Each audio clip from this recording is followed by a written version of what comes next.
Parang biyaw. Ah, Paano manghuli ng pugo sa inyo? aba, sa amin sa Batangas, isa po, baliti ng lipay, may aso. Oh. Hindi yung aso yung sa damuhan idadamba-damba. May Oo. lambat kami pang silong kayo. Hmm. Oh, yun ang panghuli sa amin ng pugo. Ay sa inyo gay meron ng Siya may ibang panghuli ng pugaw. ano naman ang panghuli ng pugo sa inyo. Abay, pag naguhuli sa amin ng pugo ko yung mangunguhat, mamumuti ako ng kalamyas. Bakit naman? Aba, yun ang panghuli ko eh. Bakit? Paano mo mahuhuli yung gayong kalamyas? Ay, ano? Ay, di tutukin ng pugo yung kalamyas. Oh, Pipikit yun ngayon. yung pugo. Oo, yung pugaw.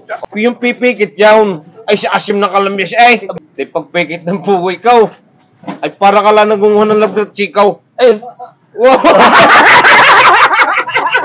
bayuwa ako.